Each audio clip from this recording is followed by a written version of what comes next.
rest and have fun here in Yeniev? Well, Yeniev is famous for its wonderful public spaces, but it wasn't always like this. About 30 years ago, the city decided that something needed to be done. It was ranked as the most congested city in the world back when it was called Istanbul. So a team of engineers was hired to turn abandoned places into public spaces using the engineering design process. I personally would recommend the Tokamak Stadium. That giant armadillo? That's right. That's a retractable roof. But in fact, it was inspired by the shell of an armadillo. Biomimicry is what they call it. Around the outside of the stadium is a wide park for people to wander and enjoy the scenery. During the day, the center arena is used for tournaments such as fake survival games, mazes, and obstacles. Are you guys talking about the Tokamak Stadium? I love that stadium. I hang out there all the time with my friends. I don't think I'm up for all of that. Jumping over obstacles and trying to survive, it's not really my thing. Don't worry, you can do it all in virtual reality. My grandpa, who's in a wheelchair, is really good at mazing, and he always helps me out when I get in a pinch. But if you don't want to participate in the tournament, you can always create your own for others to do. Or there are drones all over that will show you some of the artwork and chalk murals. What are those things on the side of the stadium? Oh, I remember those. Those are called the moves. My sister loves the moves. There's steps leading up the stadium so that every time you step, there's a motion sensing device that triggers a note that's played. She and her friends spend all day running up and down the stadium creating all these notes and melodies.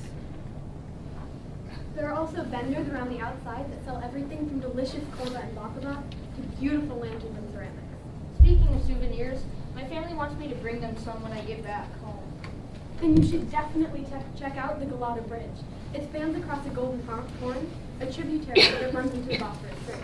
No offense, but I'm looking for a little more than just a bridge. No. The underside of the bridge has shops and restaurants where you can hang out and relax. And there's also spaces where people set up their own booths and restaurants. And booths and for people that have magic, entertainment, and music. I was actually just headed down there to go do my homework on the lily pads. Lily pads? Like what, the things that frogs sit on? Is that safe? No, they're artificial platforms that are adaptable to weather conditions. They're perfect for doing homework or having meetings. Yeah, they're great. There are small little ones where you can do personal work, but there's also much larger ones where you can have family get-togethers, birthday parties, and meetings.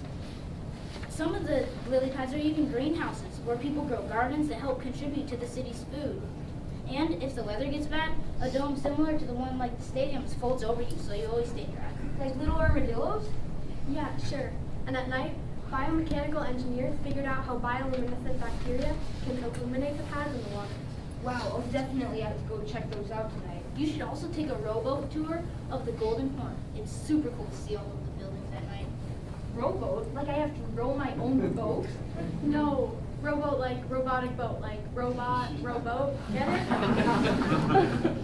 They can also attach to form temporary bridges and stages for our many festivals and celebrations. I was actually headed down to a concert tonight. I'm super excited for that. Wow, there's so much to do in Yeniev. I don't know how I'll be able to see it all in just 3 days. You can just use the Dermaskism. The Derma-whata? It's just another name for our non-stop train. It runs through Yeniev. I can get from my house all the way across town to the stadium in a matter of minutes. But if it never stops, how do you get on? People load into pods that attach and detach onto the passing train using electromagnets in the wheels. This also controls acceleration to prevent passenger injury and motion sickness. Do you know of any hotels I could stay in? Yeah, I would recommend the Waterfront Hotel. See, look at this map.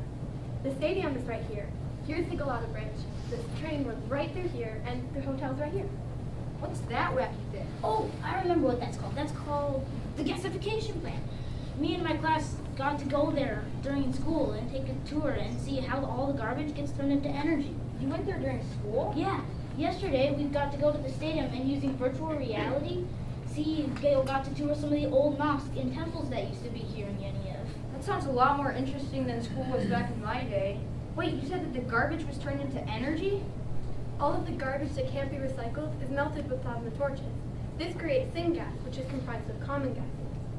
This is our main energy source. Carbon dioxide, the byproduct of burning syngas, is reprocessed to create additional syngas. This is a system that results in zero waste.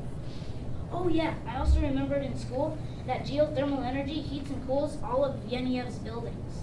You said that you visited some of the mosques using virtual reality. I'd like to see one of those. Are there any still standing in real life? Yeah, there's one right here. Wait, what was that? What? That thing up in the sky.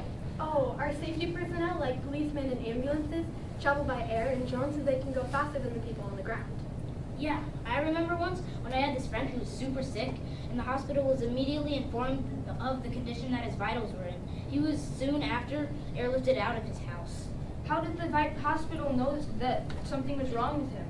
All citizens of Yeniev have armbands painlessly grafted into their skin to keep track of their vitals and nutrient levels.